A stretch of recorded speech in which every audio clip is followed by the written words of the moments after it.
Hello everyone, welcome again. This is part 11th of आई दृष्टि घटना चक्र। आज का वीडियो स्टार्ट करते हैं। इंडिया स्मार्ट सिटीज़ अवार्ड प्रतियोगिता 2022। ये जो India smart cities award contest होता है, ये आवासन एवं शहरी कार्य मंत्रालय द्वारा आयोजित किया जाता है। अब तक 2018, 19 और 22 में इसका आयोजन हो चुका है और ये इसका 2022 में चौथा संस्करण है। तो 25 अगस्त 2023 को इसके विजेताओं की घोषणा की गई, जिसमें इंदौर को सर्वश्रेष्ठ स्मार्ट सिटी घोषित किया गया। सेकंड पर रहा सूरत और थर्ड रैंक मिली आगरा को। अगर राज्य में पूछा जाए तो तमिलनाडु वो मध्य प्रदेश नंबर 1 रहा, तमिलनाडु सेकंड, राजस्थान थर्ड और उत्तर प्रदेश भी थर्ड रैंक पर ही रहा। चंडीगढ़ को क्या है, सर्वश्रेष्ठ केंद्र शासित प्रदेश घोषित किया गया। नेक्स्ट, अमृत भारत स्टेशन योजना। केंद्रीय रेल मंत्रालय ने रेलवे स्टेशनों के जो आधुनिकीकरण है, इसके लिए एक नीति तैयार की है। उसको नाम दिया है अमृत भारत स्टेशन योजना। यह क्या है, लॉन्ग टर्म विजन है। अब इसमें 1309 रेलवे स्टेशन को चिन्हित किया गया है, जिसमें सबसे ज़्यादा उत्तर प्रदेश के हैं। और कब स्टार्ट की गई है अमृत भारत स्टेशन योजना? इसकी आधारशिला रखी 6 अगस्त 2023 को प्रधानमंत्री नरेंद्र मोदी जी ने। अब इसमें कितने 27 राज्य और केंद्र शासित प्रदेशों में ये विस्तृत है। सबसे ज़्यादा, जैसा कि हमने बताया, उत्तर प्रदेश, उसके बाद राजस्थान, फिर बिहार। नेक्स्ट, राष्ट्रीय बहुआयामी गरीबी सूचकांक एक प्रगति समीक्षा 2023। यूएनडीपी क्या करता है, ह्यूमन डेवलपमेंट रिपोर्ट निकालता है और इसमें मल्टी डायमेंशनल पॉवर्टी इंडेक्स को शामिल किया था। कब? 2010 से। अब इसमें 3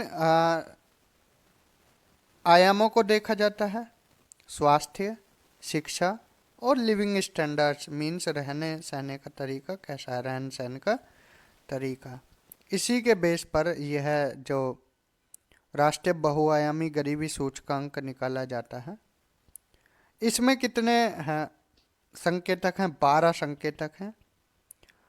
और भारत में जो मल्टी डायमेंशनल पॉवर्टी इंडेक्स है, नीति आयोग इसका नोडल मंत्रालय है। तो national multi dimensional poverty index अब प्रोग्रेस रिव्यू 2023 रिपोर्ट जारी की गई। यह इसका द्वितीय संस्करण है। प्रथम संस्करण 2021 में लॉन्च किया गया। नवीनतम रिपोर्ट राष्ट्रीय परिवार स्वास्थ्य सर्वेक्षण 5 2019-21 पर आधारित है। इसमें 36 राज्य और केंद्र शासित प्रदेशों को शामिल किया गया और 707 प्रशासनिक जिलों को। अब इसमें रैंक देखा जाए तो उत्तर प्रदेश के सबसे ज़्यादा समान अवधि के दौरान बहुआयामी गरीबी से मुक्त लोगों की संख्या में नंबर 1 रहा उत्तर प्रदेश, फिर बिहार, फिर एमपी।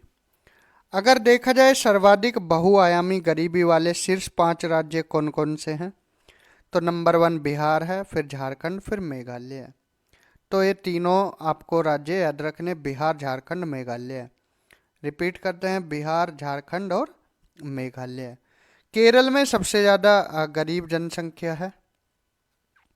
और केंद्र शासित प्रदेश में देखें तो दादरा एवं नागर हवेली और दमन एंड दीव में जनसंख्या सर्वाधिक है और पुडुचेरी में सबसे कम है।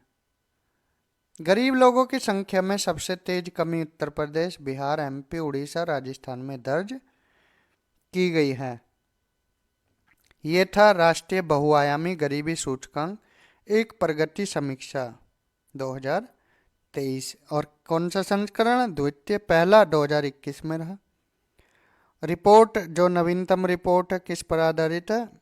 राष्ट्रीय परिवार स्वास्थ्य सर्वेक्षण 5 पर आधारित है। तो सबसे ज़्यादा गरीबी वाले शीर्ष राज्य बिहार, झारखंड और मेघालय हैं। नेक्स्ट, वैभव फेलोशिप योजना। इसका ये जो अक्टूबर 2020 में भारत सरकार द्वारा वैश्विक भारतीय वैज्ञानिक वैभव शिखर सम्मेलन का आयोजन किया गया था। इसमें जो प्रवासी और निवासी भारतीय शोधकर्ता हैं या शिक्षाविद हैं, ये उनका एक सम्मेलन था। साइंस डे कब मनाया जाता है? राष्ट्रीय साइंस डे 28 फरवरी 2023 को। इसी दिन भारतीय प्रवासियों के लिए वैभव फेलोशिप योजना का शुभारंभ किया गया था। इसकी शुरुआत किसने की? केंद्रीय विज्ञान एवं प्रौद्योगिकी मंत्रालय द्वारा की गई है। भारत सरकार ने इसको लागू करने हेतु 15 जून 2023 को इसकी डिक्लेरेशन की, वैभव फेलोशिप कॉल 2023 की। इसमें विज्ञान और प्रौद्योगिकी विभाग नोडल एजेंसी है। इसमें कौन कौन शामिल है? NRI, OCI, PIO को ये प्रदान की जाएगी। किन किन क्षेत्रों में? 18 ज्ञान कार्य क्षेत्रों में। अब कौन कौन से ये आप पढ़ सकते हैं। नेक्स्ट टॉपिक है माहिर, mission on advance and high impact research. ये भी किससे संबंधित है? रिसर्च से संबंधित है माहिर। इस तरह से ही सवाल आएगा निम्नलिखित में से माहिर किससे संबंधित है? तो ये हाई इम्पैक्ट रिसर्च से संबंधित है। इसका शुभारंभ केंद्रीय विद्युत मंत्रालय तथा नवीन और नवीनीकरण ऊर्जा मंत्रालय द्वारा संयुक्त रूप से किया गया। 5 वर्ष की अवधि के लिए तैयार किया गया है। शीर्ष समिति, इसमें अपेक्स कमेटी कौन कौन है? तो ये संबंधित रिसर्च से रहेगी। और टेक्निकल स्कोपिंग कमेटी आपकी CA केंद्रीय विद्युतीय प्राधिकरण के अध्यक्ष द्वारा की जाएगी। तो यहाँ पर अलग अलग कमेटी हैं, एक अपेक्स कमेटी है और एक टेक्निकल स्कोपिंग कमेटी है। इस मिशन का सेक्रेटेरिएट सचिवालय कहाँ? सिप्री, बेंगलुरु में स्थित होगा। तो ये था माहिर के बारे में, mission on advanced and high impact research. Next, राज्य खाद्य सुरक्षा सूचकांक 2022-23 की रिपोर्ट जारी की गई किसके द्वारा? Food safety and standards authority of India के द्वारा। यह सूचकांक प्रथम संस्करण इसका 2019 में था। कब? 7 जून विश्व खाद्य सुरक्षा दिवस के अवसर पर जारी किया गया था। यह इसका 5वां संस्करण है 2022-23 में। टॉप 5 राज्य रहे राज्य खाद्य सुरक्षा सूचकांक में केरल, पंजाब और तमिलनाडु। उत्तर प्रदेश की रैंक रही 5th। छोटे राज्यों में देखा जाए तो गोवा, मणिपुर और सिक्किम टॉप पर रहे। बड़े राज्यों में जो लास्ट पोजीशन है बिहार की रही 19वां, और छोटे राज्यों में मिजोरम लास्ट में रहा। केंद्र शासित प्रदेशों में जम्मू कश्मीर टॉप पर रहा, 2nd दिल्ली, 3rd चंडीगढ़ और लक्षद्वीप अंतिम स्थान पर रहा। नेक्स्ट टॉपिक है निष्पादन ग्रेडिंग सूचकांक 2.0 2021-22 राज्य एवं संघ राज्य क्षेत्र। जो ये परफॉर्मेंस ग्रेडिंग इंडेक्स, जिसको निष्पादन ग्रेडिंग सूचकांक बोला जाता है, इसको डिजाइन किया स्कूल शिक्षा और साक्षरता विभाग ने। अब इसमें क्या होता है? PGI 2.0 के तहत जो राज्य और केंद्र शासित प्रदेश हैं, रैंकिंग के बजाय यहाँ पर ग्रेडिंग दी जाती है। 10 ग्रेडों में इनको विभक्त किया गया है। जो कुल 1000 अंकों में से 940 से अधिक अंक प्राप्त करने वाले राज्य केंद्र शासित प्रदेशों को क्या प्रदान किया जाएगा? दक्ष। और सबसे कम आकांक्षी 3 जिनके 460 अंक से प्राप्त से भी कम आए तो वो किस में आएगा? आकांक्षी 3 में। तो यहाँ पर दक्ष में कोई नहीं आ पाया, उत्कर्ष में कोई नहीं, अति उत्तम में कोई नहीं, उत्तम में कोई नहीं, प्रचेष्ट 1 में कोई नहीं। प्रचेष्ट 2 में है चंडीगढ़ और पंजाब। बात करें उत्तर प्रदेश की तो कौन से लिस्ट में है उत्तर प्रदेश? तो आकांक्षी 2 में है उत्तर प्रदेश। नेक्स्ट टॉपिक है NIRF इंडिया रैंकिंग 2023 इम्पोर्टेंट है। पहली बार 29 सितंबर 2015 को जारी की गई थी, लेकिन इसका प्रथम संस्करण शुरुआत तो 29 सितंबर 2015 की गई, जारी की गई अप्रैल 2016 में। किसके द्वारा? जो ये नेशनल इंस्टीट्यूशनल रैंकिंग फ्रेमवर्क है, तो ये इसका 8वां संस्करण है और किसके द्वारा जारी की जाती है? केंद्रीय शिक्षा मंत्रालय के द्वारा।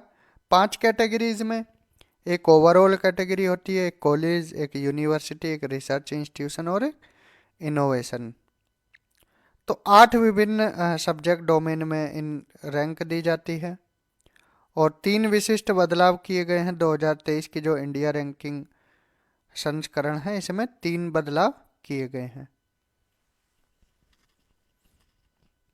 अब वो 3 बदलाव क्या क्या हैं? कृषि एवं संबंध क्षेत्र नामक एक नए विषय को शामिल किया गया, नवाचार श्रेणी में रैंकिंग प्रथम बार जारी की गई और वास्तुकला नामक विषय के दायरे में विस्तार किया गया है।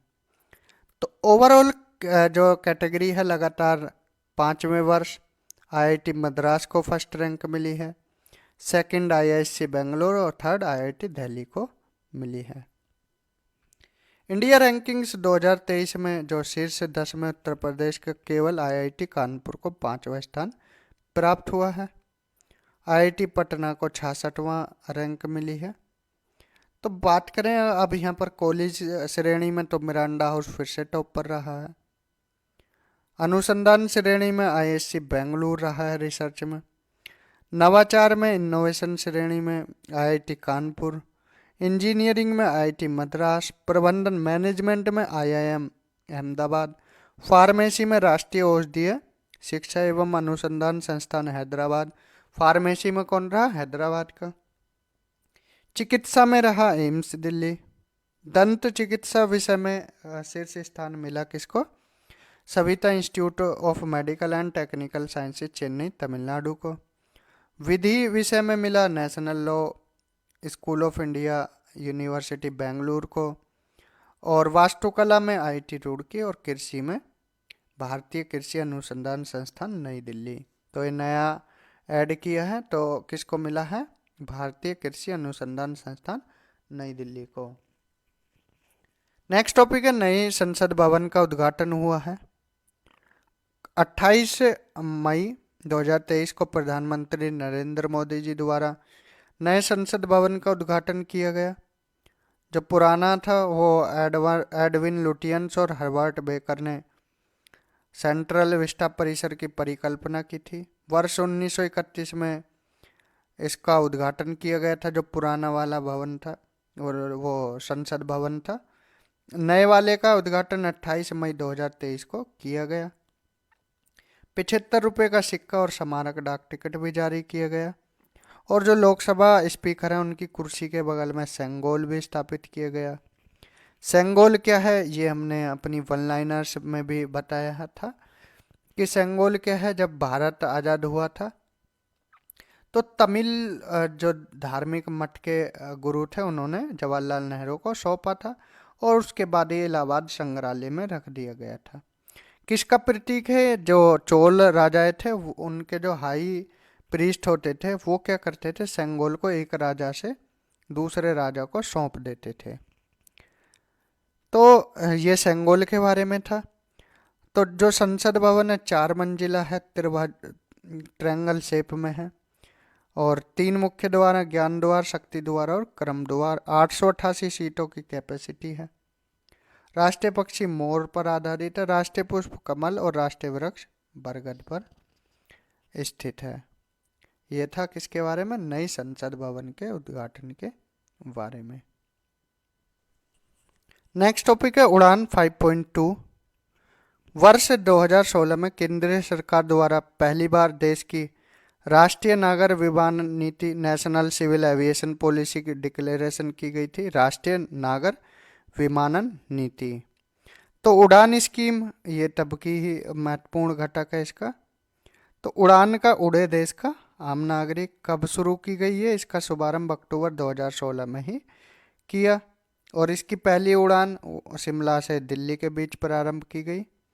4 चरणों में मंजूरी प्रदान की गई थी। उड़ान 1.0, उड़ान 2.0, उड़ान 3.0 और उड़ान 4.0। तो उड़ान योजना के 4 चरण को सफलता मिली। अब उड़ान 5.0 की शुरुआत की गई थी 21 अप्रैल 2023 को तो 24 मई 2023 को उड़ान 5.1 योजना शुरू की गई हेलीकॉप्टर मार्गों के लिए। और उड़ान 5.2 ये कब स्टार्ट की गई? 25 जुलाई 2023 को।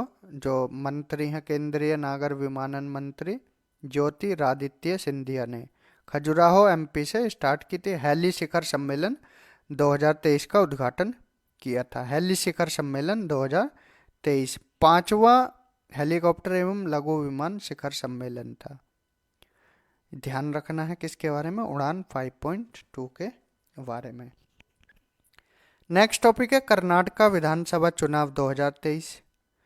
यहाँ पर हम कर्नाटक विधानसभा चुनाव, मेघालय विधानसभा चुनाव, नागालैंड और त्रिपुरा जो कि 2023 में इलेक्शन हुए हैं 4 राज्यों के, इनके बारे में डिस्कस करेंगे। इससे पहले हम 5 राज्यों के बारे में ऑलरेडी डिस्कस कर चुके हैं, तो ये एक टेबल की हेल्प से हम आपको समझाते हैं।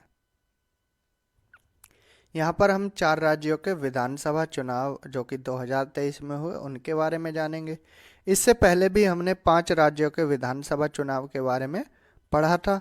तो यहाँ पर 4 राज्य कर्नाटक, मेघालय, नागालैंड और त्रिपुरा। सेम वही रहने वाला है। मुख्यमंत्री कौन है, उप मुख्यमंत्री, कितनी विधानसभा सीटें हैं, कितनी एससी सीटें हैं, कितनी एसटी सीटें हैं, पार्टी कौन जीती और मुख्यमंत्री की सीट, कुछ अन्य तथ्य हैं। कर्नाटक की बात करें तो यहाँ पर सिद्धारमैया मुख्यमंत्री बने हैं और डी के शिव कुमार को उप मुख्यमंत्री बनाया गया है, जो कि बिलोंग करते हैं किससे? इंडियन नेशनल कांग्रेस से। और कांग्रेस ने कितनी सीटें प्राप्त की? 135 सीटें प्राप्त कर बहुमत हासिल किया। विधानसभा सीटें कर्नाटका में टोटल 224 हैं, जिसमें 36 सीटें एससी के लिए एंड 15 सीटें एसटी के लिए रिजर्व हैं। सिद्धारमैया कौन सी सीट से जीते? वरुणा सीट से जीते और ये 15वीं विधानसभा थी कर्नाटका की। मतदान 73.19% हुआ। बात करें कर्नाटका लेजिस्लेटिव काउंसिल की तो टोटल 75 सीटें हैं। कर्नाटका लोकसभा में कर्नाटक की कितनी सीटें? 28 और राज्यसभा में 12 सीटें हैं कर्नाटक से। मेघालय में यहाँ पर एनपीपी जीती और सीएम बने कोनराड के संगमा और उप मुख्यमंत्री बने प्रिस्टोन टाइसोंग एंड ये सीन आब भलंगधर। टोटल विधानसभा सीटें मेघालय, नागालैंड और त्रिपुरा में 60-60 हैं। तीनों में कितनी है? 60-60, याद रखना है। और एसटी सीटें मेघालय में 55 सीटें रिजर्व एसटी के लिए हैं और पार्टी जीती एनपीपी और दक्षिण तुरा से कोनराड के संगमा जीते। यह मेघालय की 10वीं विधानसभा थी और मतदान 86.69% हुए। विधानसभा अध्यक्ष बने हैं मेघालय के थोमसे संगमा। नागालैंड के मुख्यमंत्री नेफ्यू रियो और उप मुख्यमंत्री टीआर जेलिंगयान एंड यानथुंगो पैटर्न। विधानसभा सीटें 60 हैं और नागालैंड में एसटी के लिए 59 सीटें रिजर्व हैं। एनडीपीपी 25 सीटें जीती और इसको फिर बहुमत किसका मिला? साथ मिला बीजेपी का और यहाँ पर इन्होंने अपनी सरकार बनाई। नेफ्यू रियो ये उत्तरी अंगामी सीट से जीते और 13वीं विधानसभा थी नागालैंड की। इलेक्शन हुआ था 59 सीटों पर, जिसमें काजोतो किनीमी ये निर्विरोध चुने गए। हैकानी जखालू और सलहूत्रो क्रूज ये क्या है? पहली बार यहाँ नागालैंड में विधायक बनी है।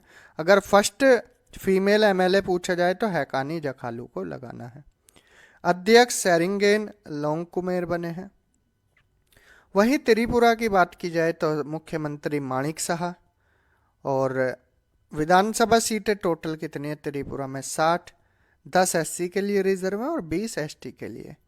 आईपीएफटी पार्टी को यहाँ पर 33 सीटें मिली और सरकार बनाई और माणिक साहा टाउन बोर्डोवली से इलेक्शन जीते। 12वीं विधानसभा थी और अध्यक्ष विश्वबंधु